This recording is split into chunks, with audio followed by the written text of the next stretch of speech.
बापूजी बारहाते पांडुरंगाची पूजा करत होते आणि अचानक त्यांची पत्नी धावत पळत मंदिरात आली. अक्षरशः तिला धाप लागली होती. अगं, एवढं काय झालं? अर्ध्या तासाने मी घरी येणारच होतो ना.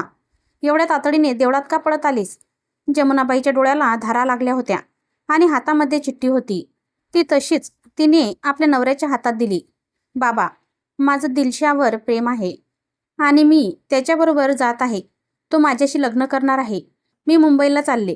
तुमची नलू. बापूजींना चिठ्ठी वाचून भोवळच आली. बायकोला स्वतःचं दुःख सोडून त्यांना सांभाळायला लागलं. त्यांची नलू 12वीला होती. जिल्ह्याच्या गावी कॉलेजला जात होती. आणि हा दिलशाद कोण आणि तिला कधी भेटला हे त्यांना माहीत नव्हते. मुलगी अगदी शांत, सरळ, खाली मान घालून कॉलेजला जाणारी आणि येणारी.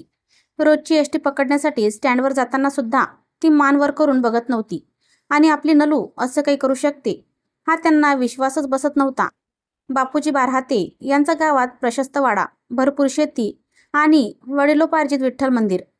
त्यांनी पूजेला पुजारीच ठेवला होता, पण तो नेमका त्यांच्या गावी गेला होता. त्यामुळे बापूजी आज स्वतः पूजा करण्यासाठी गेले. पांडुरंगा, पिढ्यानपिढ्या तुझी भक्ती या घरात आहे. मुलांवर सगळे उत्तम संस्कार. 2 मुली लग्न होऊन गेल्या. मुलगा बाहेरगावी आहे आणि हे शेवटचं लाडकं शेंडेफळ. त्याला कधी कोणत्या गोष्टीला नाही म्हटलं नाही. पण तुझ्या भक्तीची हीच कार्यफळ मिळणार. कुठे असेल माझं लेकरू? कुठे असेल माझी नलू? मुलगी अविंद्याबरोबर पडून गेली. गावात तोंड दाखवू कसं? कोणाला? या गावात नेहमी नीतिनियमाने वागलो.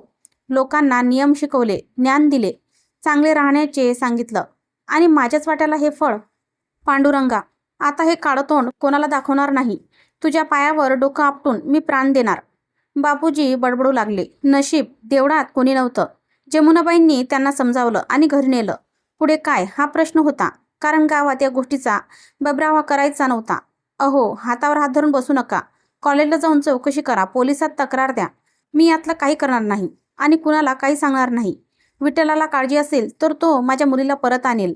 अहो, असं म्हणून कसं चालेल? पांडुरंग काय प्रत्यक्ष येणार का तुमच्या मुलीसाठी?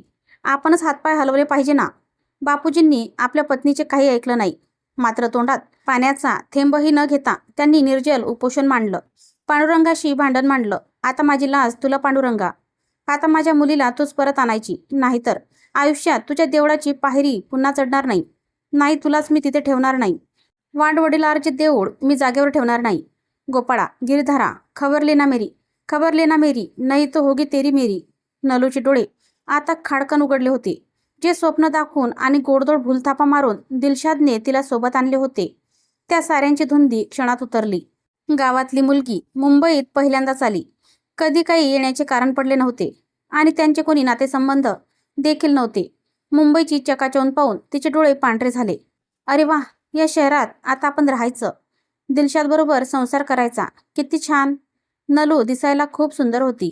घरातल्या 4ही भावंडात उजवी आणि वयाच्या 16-17व्या वर्षी ही अशा पांढऱ्या शुभ्र घोड्यावरून येणाऱ्या राजकुमाराची स्वप्न पाहत होती. आणि तिच्या आयुष्यात दिलशाद आला. 2 महिन्यात तिच्यावर अशी काय जादू केली? तिला काय खरी खोटी स्वप्ने दाखवली ती तिची तिलाच माहीत. पण कोणाकडे मान वर करून बघणारी नलू डायरेक्ट पळून जायला तयार झाली. दिलशादने 2 दिवस तिला एका हॉटेलवर ठेवली, पण अगदी तिला हातही लावला नाही. तिच्या मनात त्याच्याबद्दल अगदीच चांगली प्रतिमा झाली. खरंच लग्न झाल्याशिवाय हा मला हात देखील लावणार नाही. किती चांगला आणि प्रामाणिक आहे माझा दिलशाद. पण 3ऱ्या दिवशी तो बाहेर नाश्ता आणण्यासाठी गेला होता आणि कोणीतरी दरवाजा ठोठावला. दार उघडले तर दारात 2 अरब उभे तिला आपल्यासोबत घेऊन जायला. तेव्हा तिला कळले की दिलशादने आपल्याला विकून टाकले आहे आणि हा अरब आपल्याला सोबत नेणार आहे. तिच्या हातात दुबईचे तिकीट देऊन तिला आपल्यासोबत लवकर चालण्याविषयी ते दोघे सांगू लागले. घाई करू लागले. बाहेर पडताना आरडाओरडा करायचा नाही, नाहीतर तुझ्या आईबापाला खतम करू, अशी चिठ्ठी तिला दिलशादने त्यांच्यासोबत दिली होती. आणि नलूच्या पायाखालची जमीनच सरकली. आता कुठे जायला थारा नव्हता. एकतर गावी आईबापाला काय तोंड दाखवणार, शिवाय सगळीकडे ही बातमी झाली असणार. आणि माझ्यामुळे यांनी माझ्या आईवडिलांना मारले तर, काही केले तर? नको, त्यापेक्षा मी यांच्यासोबत जाते. नलूचे डोळे रडून रडून लाल झाले होते, पण आता ते पुसायला कोणीच नव्हते. तिने आपले कपडे घेतले आणि खाली उतरली. खाली टॅक्सी उभी होती. 2 अरब तिला घेऊन टॅक्सीत बसले. टॅक्सी विमानतळाकडे जाण्याआधी ग्रँड रोडच्या मार्केटमध्ये नेली. कारण त्यांना तिच्यासाठी बुरका घ्यायचा होता. एक जण बुरका घेण्यासाठी खाली उतरला, दुसरा तिच्यासोबत बसला होता. अचानक त्याच्या पोटात कळ आली म्हणून तो सुलभकडे पळाला. ही गाडीत एकटीच होती. खरं तर हिला पळून जाण्याचा चान्स होता, पण हिला काही समजत नव्हती. तेवढ्यात एका अगदी हमालासारख्या दिसणाऱ्या माणसाने गाडीची काच वाजवली. नलू, तू इकडे कुठे? आपल्याला कोणीतरी नावाने ओळखते आहे म्हणून तिने पाहिले. अगं, ओळखत नाहीस का? मी तुझा विठ्या मामा. जमुनाताईने मला तुला आणायला पाठवलं आहे. चल लवकर, उतर खाली. असे म्हणून तो तिला हाताला धरून गर्दीत नाहीसा झाला. नलूला आधी काही समजलेच नाही. विठ्या मामा नावाचा कोणी मामा आहे हे पण तिला माहीत नव्हते. आईच्या तोंडून कधी ऐकले नव्हते. मामा, मी कधी तुम्हाला बघितले नाही. तुम्ही कधी घरी येत नाही. पण बरं झालं तुम्ही भेटलात. मी फार संकटात आहे. अगं वेडे, तुझ्या बापाने मला सारखी हाक मारून साथ घालून तुला आणायलाच पाठवलंय. घरी येत नसलो तरी मी तुम्हाला रोज भेटतो, रोज दिसतो. अगं, मी तुमच्या गावातलाच नाही का? नलूला काही समजले नाही, पण तिने आपली मान डोलावली. विट्या मामाने परळ डेपोत नेऊन तिला गावच्या एसटीत बसवून दिले. बघ, मागच्या सीटवर मी बसलोय. काळजी करू नको. इकडे तिकडे उतरू नको. घरी जा. कुठे काही बोलू नको. सरळ आपल्या घरी जा. सकाळी सकाळी एसटी गावात पोचली. तिला वाटले आता सगळे माझ्याकडे पाहत असतील म्हणून ती अगदी ओढणी डोक्यावर पुढे घेऊन विठ्ठल मंदिरावरूनच पुढे घराकडे निघाली होती. कारण तोच रस्ता होता. सहज मंदिराकडे पाहिले तर आई बाप तिला तिथेच दिसले. ते धावतच मंदिरात शिरली. बापू मी आले, बापू मी आले.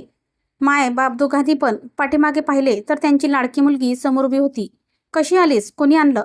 अगं, तूच नाही का विठ्या मामाला पाठवलंस? तो म्हणाला तुझ्या बापाने मला सारखे हाका मारून पाठवून दिले. विट्या मामाने मला एसटीत बसून दिलं आणि इथपर्यंत सोडायला पण आला. आईला पण आश्चर्य वाटलं की आपल्याला कोणी विठू नावाचा भाऊ नाही. मग हिला आणायला कोण गेलं? कुठे आहे तुझा विठ्या मामा? हा काय माझ्या पाठीमागेच तर येत होता. तिने मागे वळून पाहिलं तर मागे कोणीच नाही आणि समोर विठ्ठलाकडे पाहिले तेव्हा तिला त्याच्यामध्ये विठ्या मामा दिसला. हा बघ, हा बघ, या विठ्ठलाच्या जागी उभा आहे. हाच मामा मला न्यायला आला होता. आता विट्या मामा म्हणजे कोण हे तिला पण कळून चुकले होते.